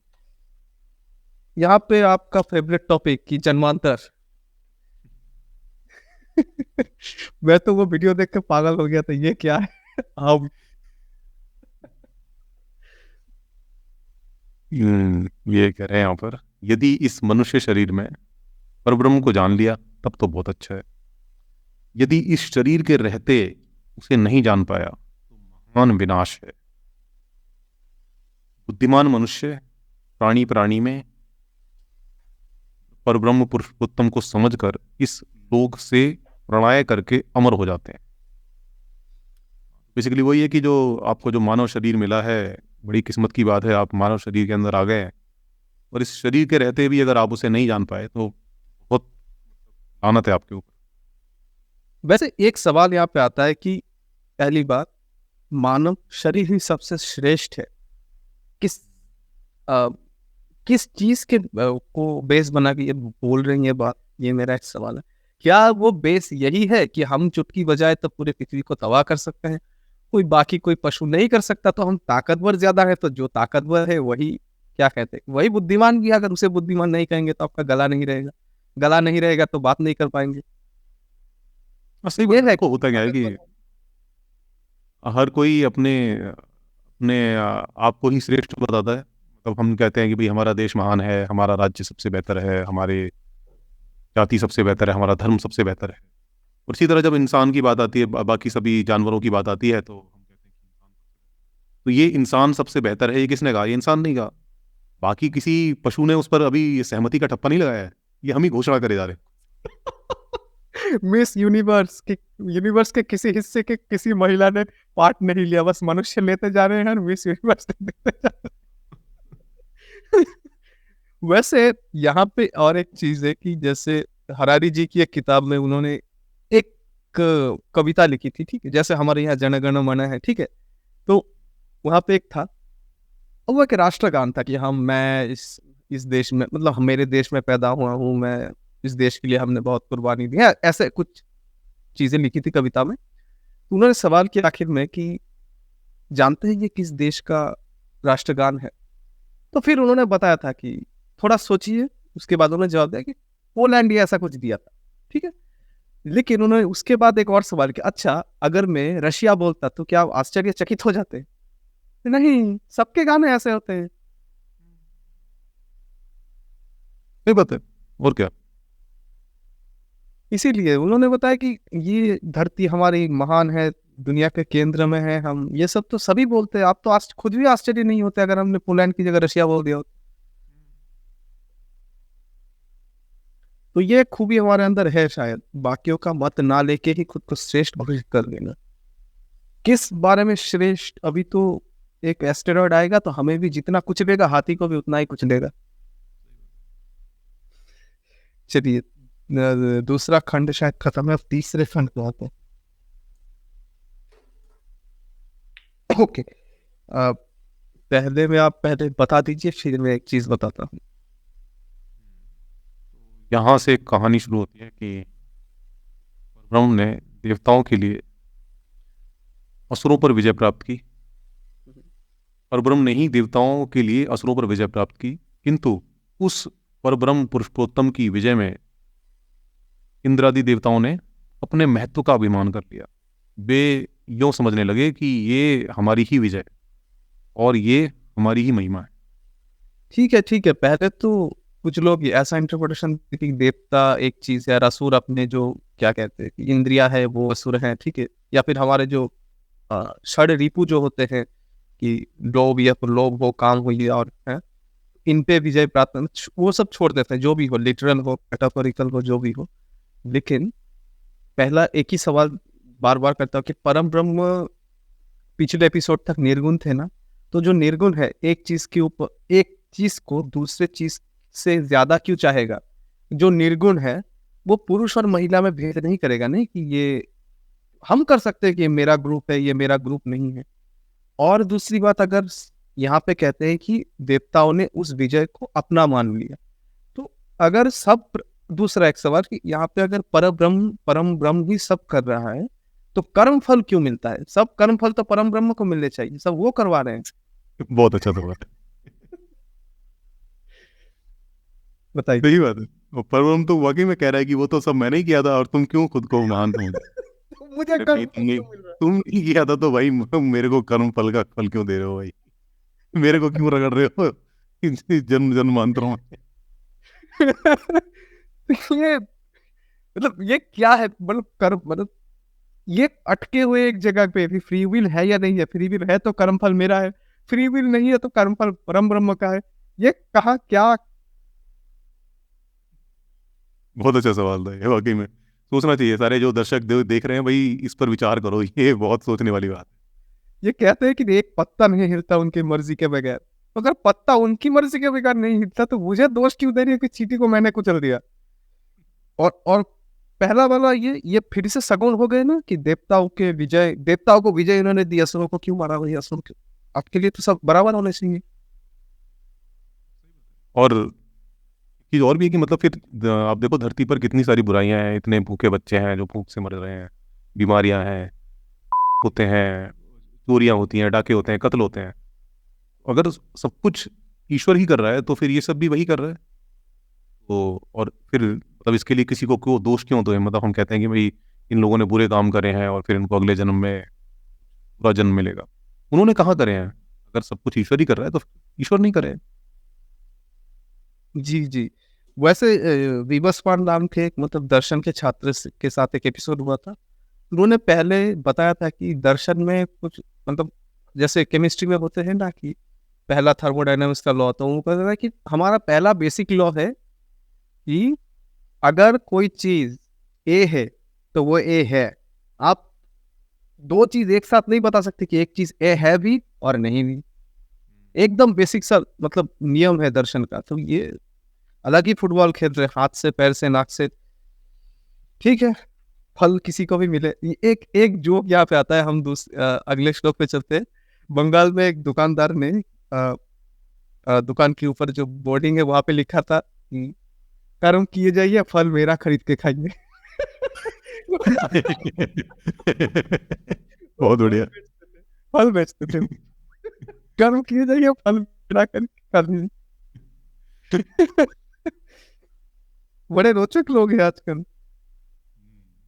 चलिए, तो तीसरे खंड का पहला श्लोक पढ़ा हूँ, दूसरे पे चलते हैं। चलिए।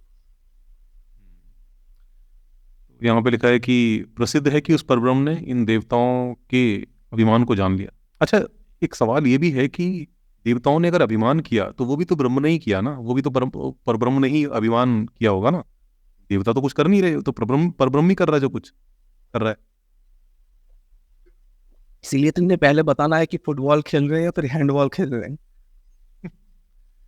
प्रसिद्ध है कि उस परब्रह्म ने इन देवताओं के अभिमान को जान लिया और कृपापूर्वक उनका अभिमान नष्ट करने के लिए वह उनके सामने ही साकार रूप में प्रकट हो गया। उसको यक्ष रूप में प्रकट हुआ देखकर भी ये यक्ष कौन है इस बात को देवताओं ने नहीं जाना। उसको नहीं जान पाए कि भाई ये परब्रह्म ही जो है यक्ष के रूप में हमारे सामने प्रकट हो गया है। ठीक है, पर ब्रह्म आए उसके बाद चलिए चलते हैं। ये तो कहानी आ रही है, कहानी तो का कहानी सार पूरी इसको शॉर्ट में निपटा देंगे। तो हाँ उन हाँ। इंद्रादि देवताओं ने अग्निदेव से कहा कि हे जात वेदा, आप इस बात को जानिए, इसको भली भांति पता लगाइए कि ये यक्ष कौन है। अग्नि ने कहा कि बहुत अच्छा। चलिए, कोई आ गया है हमारे इलाके में, देखते हैं। और मुझे कुछ और प्राणियों की बात दिमाग में आ रही है। अब इंसान तक नहीं रहे हैं हम। चलिए ठीक है। उसके समीप दौड़कर गया और उस अग्निदेव से यक्ष ने पूछा, तुम कौन हो? तो उसने ये कहा कि अच्छा, उसने यक्ष ने उससे पूछा कि तुम कौन हो? तो अग्नि ने कहा कि मैं प्रसिद्ध अग्निदेव हूँ और मैं ही जात वेदा के नाम से प्रसिद्ध हूँ। आगे फिर उक्त नामों वाले तुझ अग्नि में क्या सामर्थ है? जो यक्ष रूप में जो परमात्मा है, परब्रह्म है, उसने पूछा कि भाई उस नाम वाले तुझ अग्नि में क्या सामर्थ है, तू क्या कर सकता है, ये बता। यदि मैं, तो उसने अग्नि ने कहा कि यदि मैं चाहूं तो पृथ्वी में जो कुछ भी है उस सबको मैं जलाकर भस्म कर दूं। भाई साहब, आगे सांस फिर कैसे लें उसके बाद? उसके बाद फिर उस अग्निदेव के सामने जो वो परब्रह्म था, उसने उस अग्निदेव के सामने एक तिनका रख दिया और उससे कहा कि इस तिनके को जला के दिखा। तो उसने पूरी ताकत लगाकर, जो अग्निदेव है, उस तिनके पर टूट पड़ा, पर उसको जलाने में किसी भी तरह से समर्थ नहीं हुआ। और उसके बाद वो लज्जित होकर वहां से लौट गया कि तुमको जानने में मैं समर्थ नहीं हो सका कि तुम कौन हो। तो ये मोटा ये मोटा हमें समझ में आ रहा है कि अग्नि के अंदर जो अग्नि है वही परम ब्रह्म है, इसीलिए अग्नि के अंदर अग्नि नहीं है। नहीं नहीं नहीं, ये वो बात नहीं है। ये देखो कुछ और करेंगे आगे। तो ये अग्निदेव जो है वहां पे जान नहीं पाए और उसके बाद वो वहां से वो वापस लौट गए। उसके बाद में फिर जो है वायु देवता को भेजा गया। उन्हें उन्होंने पूछा कि भाई तुम कौन हो? उनसे भी कहा कि भाई जाके तुम पता लगाओ। उन्होंने कहा, ठीक है जी, मैं पता लगाता हूँ।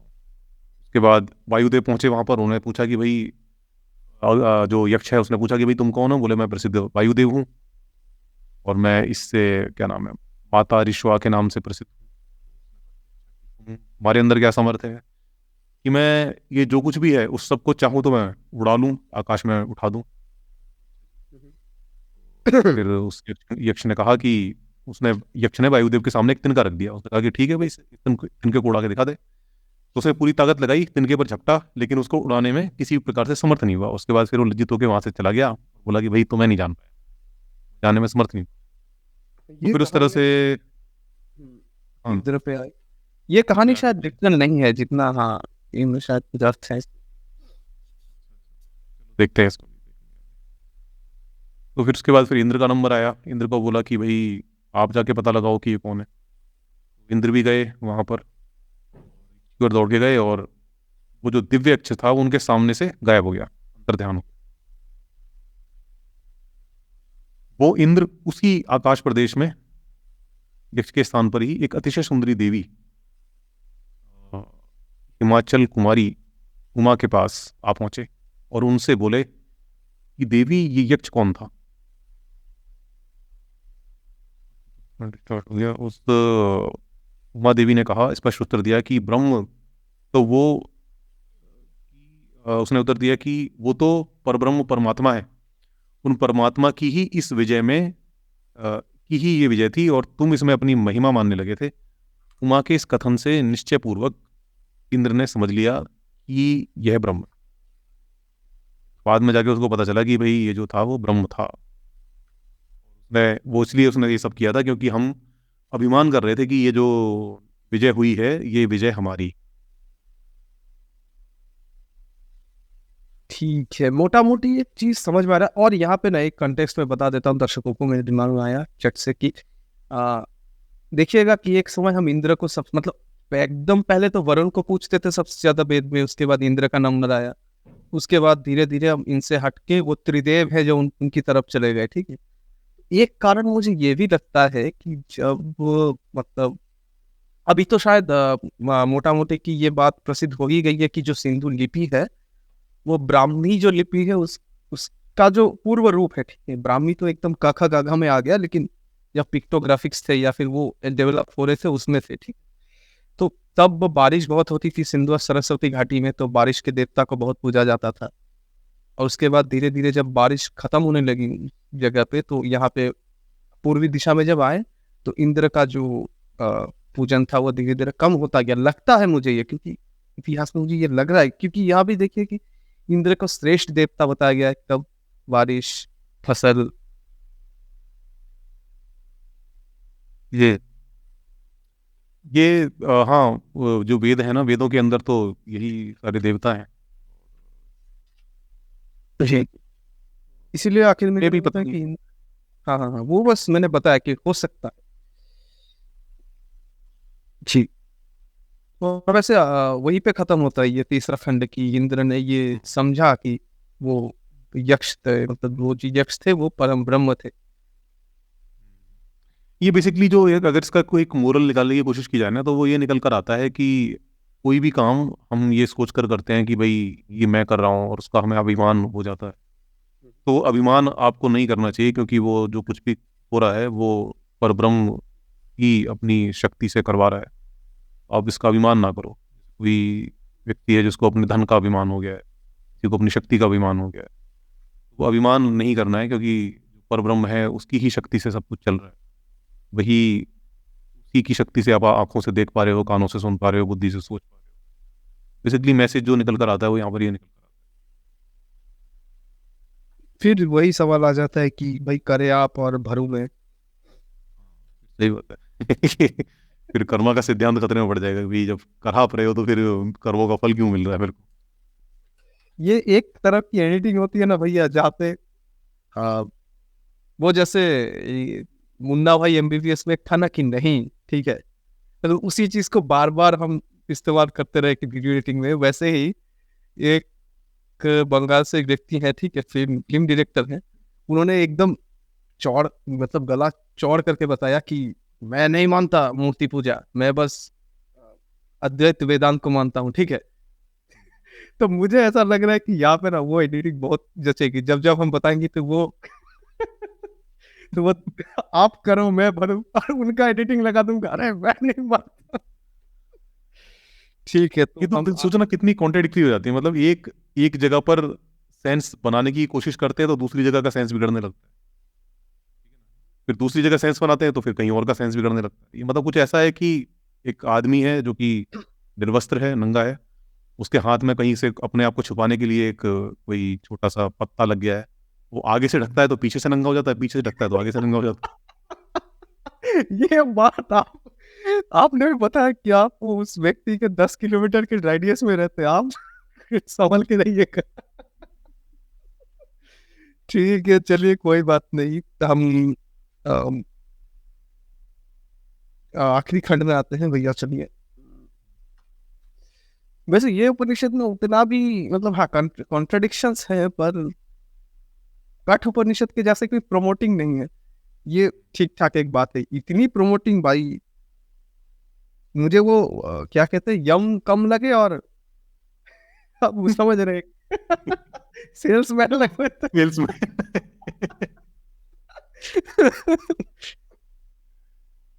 ये बात है। ये सेकंड मंत्र है, ये कहता है कि इसलिए ये तीनों देवता जो कि अग्नि, वायु और इंद्र के नाम से प्रसिद्ध हैं, दूसरे देवताओं की अपेक्षा मानो अतिशय श्रेष्ठ हैं, क्योंकि इन्होंने ही इन अत्यंत प्रिय समीपस्थ परमेश्वर को दर्शन द्वारा स्पर्श किया है और उन्होंने ही इनको सबसे पहले जाना है। इसलिए ये साक्षात परब्रह्म जाना है कि ये साक्षात परब्रह्म परमेश्वर है। मतलब कह रहे हैं कि इंसानों ने तो नहीं जाना, ये देवता हैं, इन्होंने जान लिया है। देवताओं में भी यही तीन श्रेष्ठ हैं, जो कि वो प्राकृतिक जो चीजें हैं उन्हीं की बात की जा रही है, मतलब कि हम भी प्राकृतिक चीजों को ही पूछते आ रहे थे। हाँ, तो ये एक मेरे ख्याल से जो वैदिक परंपरा है उसकी एक तरह से पुनर्प्रतिष्ठा करने की कोशिश शायद हो सकती है। क्योंकि इन्हीं तीन की, बाकी तो बहुत सारे देवता थे वहां पे। ठीक है, चलिए आगे बढ़ते हैं, यहाँ पे ज्यादा कुछ है नहीं, इसका कौन सा भगवान है इस पे तो हम बात नहीं कर सकते। ये फिर वही सेम बात यहाँ पर भी हो रही है कि दूसरे देवताओं की अपेक्षा श्रेष्ठ हैं। शायद अभी इस पे चौथा वाला गया है, इस पे है कि उस ब्रह्म का यह आदेश सांकेतिक उपदेश है कि जो कि यह विद्युत बिजली का चमकना सा है इस प्रकार क्षण स्थायी है, तथा जो नेत्रों का झपकना सा है इस प्रकार से आदि दैविक उपदेश है। मतलब ये जो ब्रह्म का ये जो पूरा अभी तो इन्होंने जो किया है, ये पूरा एक सांकेतिक उपदेश जैसा है। संकेतों में समझाने की कोशिश करी इन्होंने ब्रह्म क्या है। ये ऐसा है कि जैसे कि बिजली चमकती है ना, कुछ कुछ सेकंड के लिए एकदम से चमकती है और फिर खत्म हो जाती है, सीधे पलक झपकती है और खुल जाती है, तो ये कुछ ऐसा है। मतलब सच में सांकेतिक है कि हमें समझना है, मतलब कुछ भी समझना है, मुझे तो इतना आया कि उसे नहीं समझा जा सकता, और अगर हमें लगता है कि हमें समझ में आ गया है तो हमने बहुत कम ही जाना है या फिर नहीं जाना है, अगर छोटे में ठीक है, ये है तो कोई बात नहीं। पहले उपनिषद से तो ये अच्छा है। ठीक है भैया, आगे बढ़ते हैं।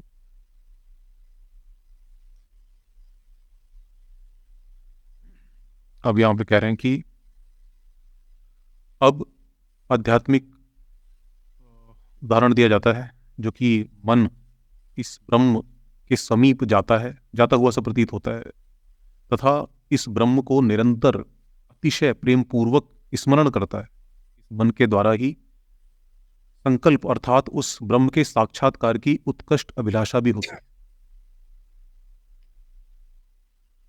अच्छा, ये जो हमारा मन है वो इस ब्रह्म के समीप जाता हुआ सा प्रतीत होता है, इस ब्रह्म को निरंतर अतिशय पूर्वक प्रेम पूर्वक स्मरण करता है। इस मन के द्वारा ही संकल्प यानी उस ब्रह्म के साक्षात्कार की उत्कृष्ट अभिलाषा भी होती है। आगे पढ़ते हैं, आगे शायद सेंस बनाएगा कि पूरी बात क्या है। वह परम परमात्मा वाणी मात्र का प्राण प्रिय होने के कारण तद्वन नाम से प्रसिद्ध है। वह आनंद घन परमात्मा प्राणी मात्र की अभिलाषा विषय और सबका परम प्रिय है। इस भाव से उसकी उपासना करनी चाहिए। वह जो भी साधक उस ब्रह्म को इस प्रकार जान लेता है, उसको निसंदेह संपूर्ण प्राणी सब ओर से हृदय से चाहते हैं, अर्थात वो प्राणी मात्र का प्रिय हो जाता है। ओके ओके, पहले तो ये मन की आकुति होती है कि हम ब्रह्म को जाने, और सारे प्राणी, जो प्राणी, पूरा जीव जगत है, वो इस ब्रह्म को चाहता है, इसके समीप आना चाहता है। अ, प्राणियों का कैसे पता लगाया इन्होंने?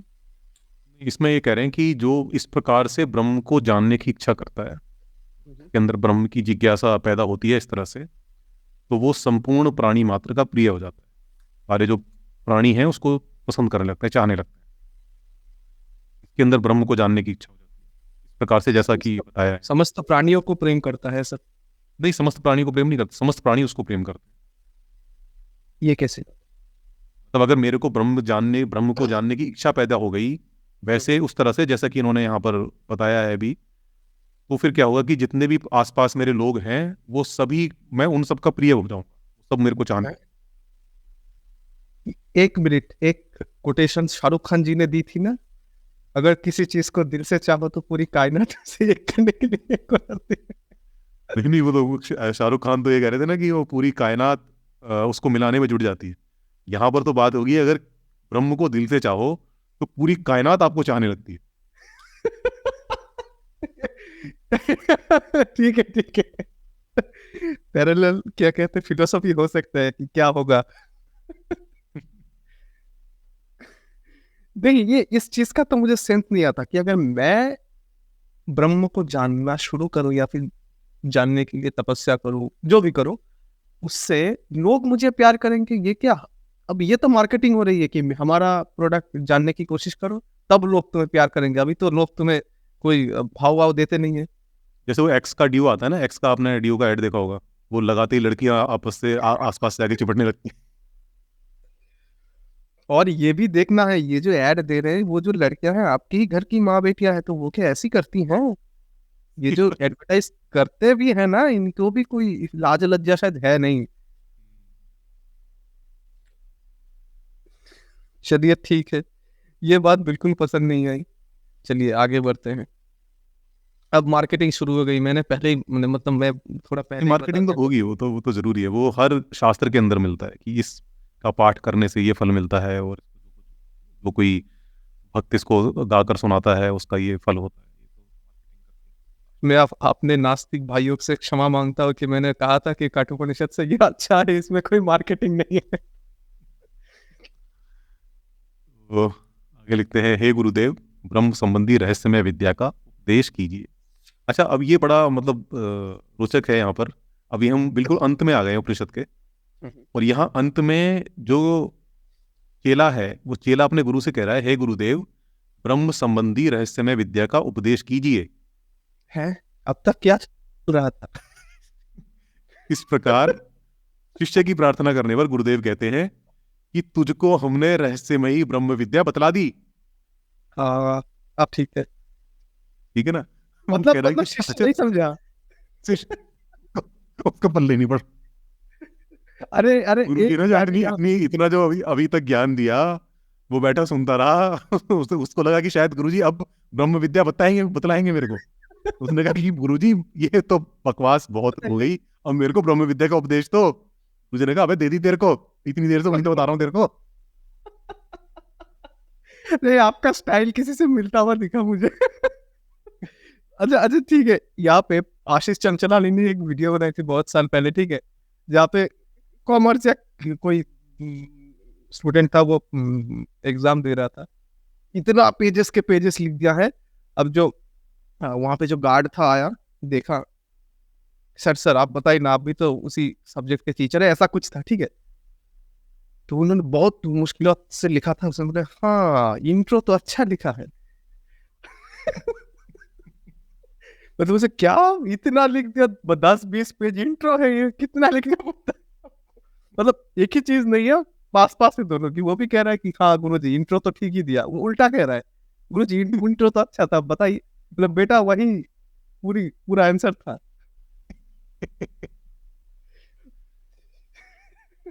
वो जोक ना बोल के कैसे बचूं? आपने वो ठन ठन गोपाल वाला था। इसी मूवमेंट में गोपाल जी का पेट फाड़ दिया। खुद ही गोपाल को खिलाया पिलाया बड़ा किया, मतलब ये जो धारणा है, अब पेट फाड़ दिया। या फिर हो सकता है कि हम नहीं समझे, वो भी स्कोप दे देते हैं क्या है। चलिए आगे बढ़ते हैं और ज्यादा बेसिकली मतलब यहाँ पर इन्होंने ये कहा है कि जो अच्छा ये बड़ा सूक्ष्म होता है ना उपदेश, ये बड़ा सूक्ष्म है, संकेतों में दिया गया है। तो वो कह रहे हैं कि भाई ये जो हमने तुम्हें शिक्षा दी थी बड़े संकेतों में है, और इसी संकेतों में दी तो बेचारे शिष्य को समझ में ही नहीं आई। उसको लगा कि अभी तक तो जो आचार्य जी हैं वो भूमिका बना रहे हैं, जब भूमिका पूरी बनेगी अब उसके बाद अब उपदेश शुरू होगा। बेचारा भोला शिष्य है, उसको पता नहीं है। जब उसने जिज्ञासा करी, गुरुजी ठीक है अब ब्रह्म विद्या का उपदेश शुरू किया जाए, तो गुरुजी ने कहा "बे, वही तो बता रहे थे तेरे को इतनी देर से"। हाँ, ये ठीक है, मतलब हाँ संकेत भी ठीक ठाक ही दिए उन्होंने, मतलब मुझे इतना बुरा भी नहीं लगा। हाँ, हाँ सबका आधार जो है, जिसको अगर समझ गए हो लगता है तो नहीं समझे, ठीक ठाक ही बताया, ज्यादा उन्होंने घुमाया फिराया नहीं। वो जब एक जगह पे बस घुमाया फिराया कि जानता नहीं जानता नहीं जानता जानता। बाकी ठीक ठाक। ना, नहीं ये उतना मतलब कहें कि फोकस्ड है ज़्यादा, मतलब उससे ब्रह्म पर ही फोकस्ड है और इधर उधर नहीं जाता है, उसी अपने विषय पर ही रहता है। अच्छी बात है। और बस 2 श्लोक बाकी। चलिए।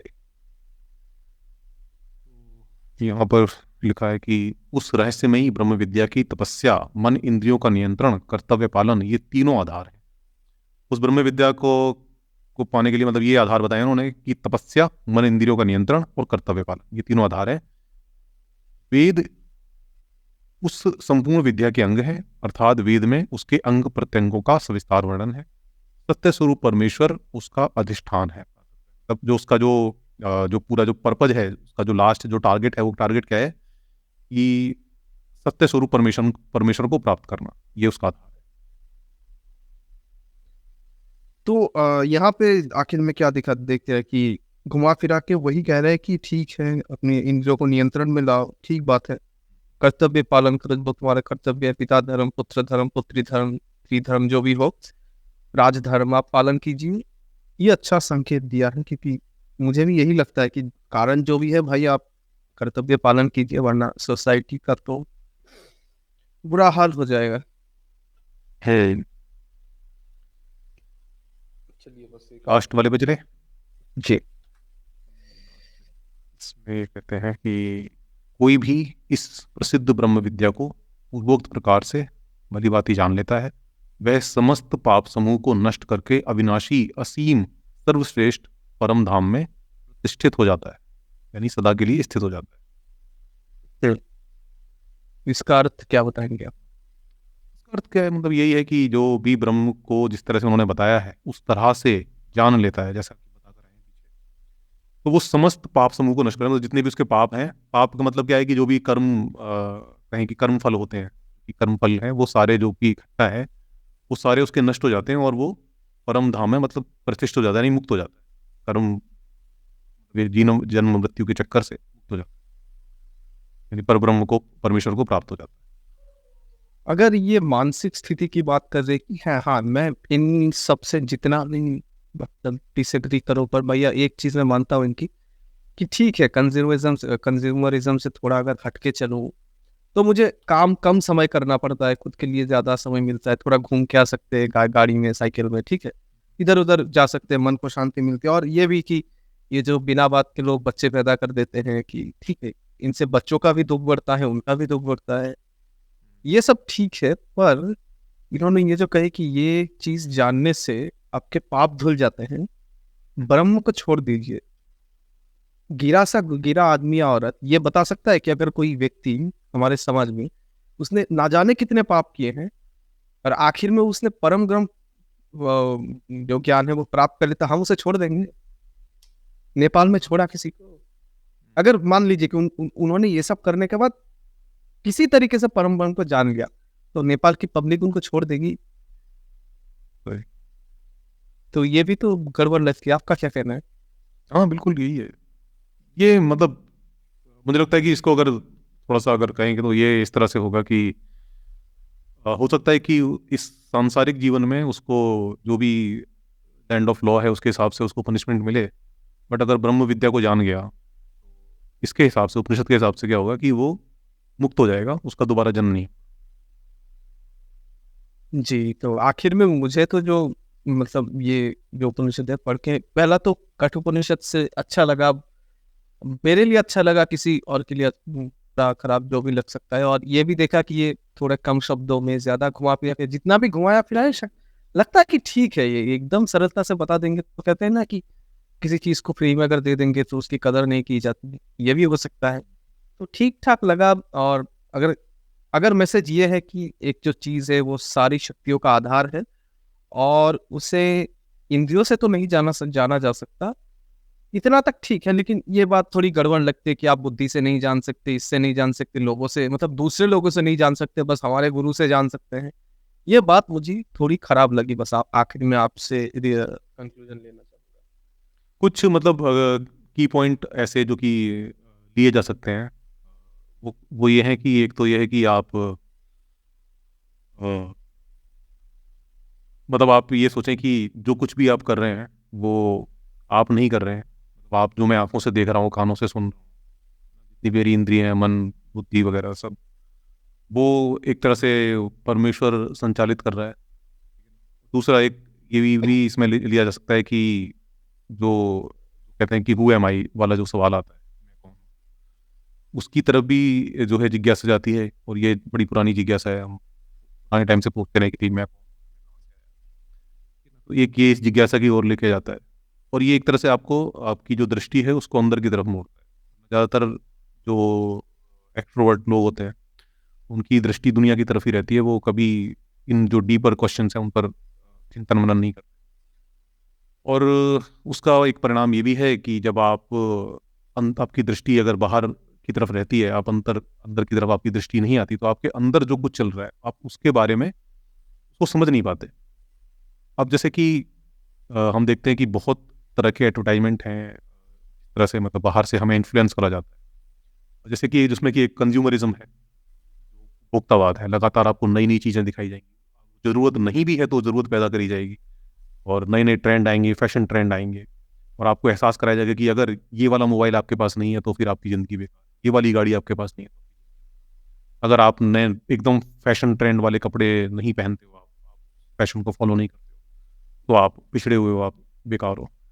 ये लगातार आपको एहसास कराया जाता है। एक रैट रेस है जिसमें कि आपको दौड़ाया जाता है, आपको बताया जाता है कि भाई ये मतलब इस तरह की ज़िंदगी होनी चाहिए, ऐसा घर होना चाहिए, ऐसी गाड़ी होनी चाहिए, इतनी आपकी इनकम होनी चाहिए, अगर ऐसा नहीं है तो फिर आपकी ज़िंदगी बेकार। ये एक तरह से एक अंधी दौड़ में आपको लगा दिया जाता है। आप नहीं समझ पाते हो, आप कभी अंदर नहीं देखते हो, और आप दौड़ते रहते हो, आप लगातार कंपटीशन करते रहते हो, लोगों से देखते रहते हो कि भाई मैं कंप्लीट करूँ, मेरे पड़ोसी के पास क्या है, मेरे दोस्तों के पास क्या है, मैं कैसे उनसे आगे निकल जाऊँ। और इस दौड़ में आप पूरी ज़िंदगी दौड़ते रहते हो और दौड़ते रहते हो, और आपको 1 मिनट चैन से बैठने का शांति नहीं मिलती। और इसीलिए बहुत सारे लोग हैं जो कि एंग्ज़ायटी का शिकार होते हैं, डिप्रेशन का शिकार होते हैं।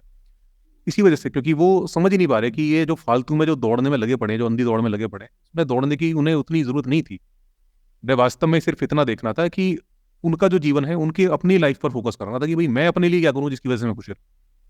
अपने लिए आप खुश हो सकते हो, अपने लिए आप सोच सकते हो कि भई मेरे पास ये हो जाएगा तो ठीक है, मैं खुश हो जाऊँगा। लेकिन जब आप दूसरों से कम्पीट करने लगते हो, जब आप दूसरे आपको बताते हैं कि आप ज़िंदगी अधूरी है जब तक आपके पास ये नहीं है, तो वो उस दौड़ का कोई अंत नहीं है, क्योंकि कोई ना कोई आपसे आगे रहेगा ही रहेगा। आप पूरी ज़िंदगी दौड़ते चले जाओगे, कहीं आपको बैठने का सुकून का पल नहीं मिलेगा, और लगातार आपके सामने जो है चीज़ें ऐसी आती रहेंगी कि जो आपका मन जो है उनकी तरफ भागता रहेगा। एक तरह से मन पर लगाम देने के लिए, और ये समझने के लिए कि जो हमारी जो मन की जो इंद्रियाँ हैं वो कैसे संचालित होती हैं, कैसे उन पर हमें लगाम लगाई जाए। इस तरह का ज्ञान कुछ लोगों के लिए जो कि इस तरह की फ़िलॉसफ़ी में बिलीव रखते हैं, कुछ हद तक सहायक हो सकता है। उसके फिर साथ फिर पूरी फ़िलॉसफ़ी ही लेनी पड़ती है कि भई असल जो चीज़ है करने की वो क्या है कि ब्रह्म को जानना। ब्रह्म एक ऐसी चीज़ है कि जिसको ऐसे जाना नहीं जा सकता। तो वो मतलब एक तरह से जब ब्रह्म को जानने की कोशिश करता है, वो कहीं न कहीं जो उसकी दृष्टि है वो अंदर की तरफ मुड़ने लगती है। बाहरी जो आलंबन है उनसे उसका जो जो रिश्ता है वो उतना गहरा नहीं रहता, वो टूटने लगता है धीरे-धीरे, वो अंदर की तरफ आने लगता है। इस तरह से वो एक तरह से वो रैट रेस से बस बच जाता है। ये एक पॉज़िटिव पॉइंट हो सकता है उनके लिए जो कि इस फ़िलॉसफ़ी में बिलीव करते हैं। फिर उसमें भी फिर आगे फिर ये है कि भई कर्म है, हमें कर्म इस तरह से करने हैं कि कर्मफल पैदा ना हो, और कर्मफल पैदा नहीं होगा तो आपका पुनर्जन्म नहीं होगा, ठीक है ना। तो इसमें जो लोग फिर क्या है कि उसमें अगर इस तरह से अगर आप कर्म करने की कोशिश करते हो कि कर्म पैदा ना हो, तो दैट मीन्स कि आप कर्म से डिटैच होकर काम करते हो। कहें कि जो आपकी जो इंद्रियां हैं, जो आपको जिस जैसे पहले आप इंद्रियों से संचालित होकर चल रहे थे, आपकी जो मन में जो जो चीज़ें उठ रही हैं, बाहर बाहर की जो चीज़ें हैं उनको देखकर, वो उनके कंट्रोल में आप नहीं रहते। इस तरह से मतलब कहें कि कुछ पॉजिटिव पार्ट्स हो सकते हैं इसके। हाँ, वही है ना, अल्टीमेटली फिर जो है ये चीज़ें कहीं ना कहीं अंधविश्वास की तरफ आपको लेके ही जाते हैं, क्योंकि फिर आप एक मेटाफिजिकल चीज़ में विश्वास कर रहे हो कि कोई जिसको प्राप्त करना है, जीवन मृत्यु का चक्र है, पुनर्जन्म में विश्वास भी करते हो, फिर आप और भी तमाम चीज़ों में विश्वास करते हो, फिर आप धर्म की जो सुप्रीमेसी है, अपने धर्म की सुप्रीमेसी है, उसमें भी विश्वास करने लगते हो। मेरा धर्म है, उसके अंदर देखो कितना महान संदेश है, मेरा धर्म कितना महान है। फिर ऐसे गुरु भी हैं जो कि आपको बजाय कि ये जो मैसेज है वो देने के, ये कहेंगे कि जो हमारे जो ग्रंथ हैं उनमें कोई गलत बात नहीं है, उन्होंने तो बड़ा अच्छे से सारी चीज़ें लिखी थी। बाद में थोड़ा सा ये वो हो गया, मिस इंटरप्रिटेशन हो गया, जिसकी वजह से ये सब हमें देखना पड़ रहा है। और ये मतलब जो चीज़ें हैं ना कहीं फिर एक वही कि धर्म का जो हम स्वरूप देखते हैं, जो एक ऑर्गेनाइज्ड रिलीजन है, उसकी तरफ हमें मतलब मुझे लगता है ठीक नहीं है, ऐसा नहीं होना चाहिए। मतलब मेन यही है कि आपकी अगर दृष्टि अंदर की तरफ मुड़ी है ना, तो फिर आप अंदर चल रही हर चीज़ को देखो।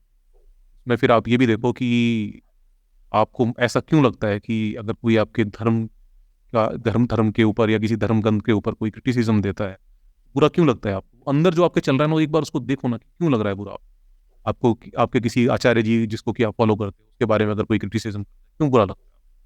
उस चीज़ पर भी आपको नज़र रखनी चाहिए। तो वो जब आप इन चीज़ों पे नज़र रखोगे ना, तो फिर धीरे-धीरे आप जो है रैशनल होने लगोगे।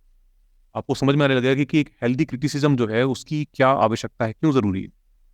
आप अंधभक्त बनने से बच जाओ। तो मेनली मैसेज यही है मेरा कि कोई भी जो ग्रंथ है, मैं ये नहीं कहूँगा कि किसी को पूरी तरह से रिजेक्ट कर देना कि भई इसमें कुछ भी नहीं है, इसको किसी भी तरह से मतलब कुछ भी निकाला नहीं जा सकता, कोई मैसेज नहीं है। ये कहना भी गलत होगा। और ये कहना भी गलत होगा कि जो कुछ है इसके अंदर वो बिल्कुल सत्य है और उसमें कोई संदेह नहीं। ये दोनों ही चीज़ें जो है, हर ग्रंथ जो होता है एक समय में लिखा गया है, तो वो समयबद्ध ही है। ये कहना कि वो कालातीत है, उसमें हर बात कालातीत, ये कहना ठीक नहीं होगा, क्योंकि उस समय जितनी नॉलेज थी, जितनी समझ थी, उस आधार पर उसको लिखा गया है। उस समय की जो मोरालिटी है उसके हिसाब से लिखा गया है। ये चीज़ें तो रहेंगी। तो बस इतना ही मेरा प्रयास रहता है ये सब बातें करने का, कि कम से कम लोग इस समझ तक इस चीज़ को समझें।